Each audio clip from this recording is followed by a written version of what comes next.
ایک روز شام کے وقت جب آفتاب غروب ہو رہا تھا اور جنگ پورے زور کے ساتھ جاری تھی، حضرت عمار دودھ کے چند گھونٹ حلق سے اتار کر بولے، رسول خدا صلی اللہ علیہ وآلہ وسلم نے مجھ سے فرمایا ہے کہ دودھ کا یہ گھونٹ تیرے لیے دنیا کا آخری توشہ ہے، اور کہتے ہوئے انیم کی صف میں گھس گئے کہ آج میں اپنے دوستوں سے ملوں گا، آج میں محمد صلی اللہ علیہ وآلہ وسلم اور ان کے گروہ سے ملوں گا۔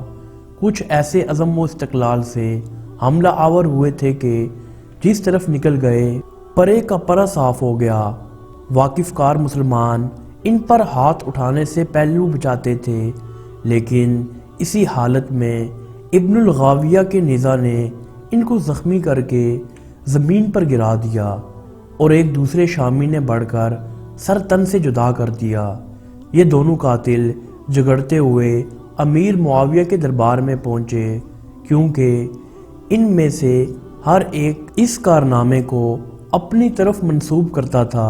حضرت عمر بن العاص حاضر دربار تھے۔ انہوں نے کہا، خدا کی قسم یہ دونوں جہنم کے لیے جگڑ رہے ہیں۔ امیر معاویہ نے برہم ہو کر کہا، عمر تمہاری یہ کیا حالت ہے؟ جو لوگ ہمارے لیے اپنی جانیں قربان کر رہے ہیں ان کو ایسا کہتے ہو؟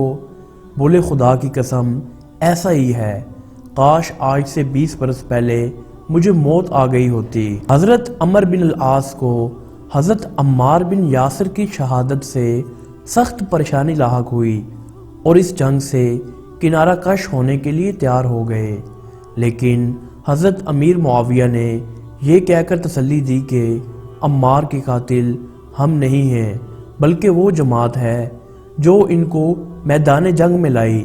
حضرت عمار کی شہادت سے در حقیقت حق و ناحق کا فیصلہ ہو گیا۔ حضرت خزیمہ بن ثابت جنگ جمل اور مارکہ صفین میں شریک تھے، لیکن اس وقت تک کسی طرف سے اپنی تلوار بے نیام نہیں کی تھی۔ حضرت عمار کی شہادت نے ثابت کر دیا کہ انہیں حیدر کرار کا ساتھ دینا چاہیے، چنانچہ اس کے بعد تلوار کھینچ کر شامی فوج پر ٹوٹ پڑے اور شدید کشت و خون کے بعد شہادت حاصل کی۔ آپ کی شہادت جنگ صفین میں ہوئی، جس میں آپ علی ابن ابی طالب کی طرف سے شریک تھے۔ یہ 9 صفر 37 ہجری تھی اور ان کی عمر اس وقت 93 برس تھی۔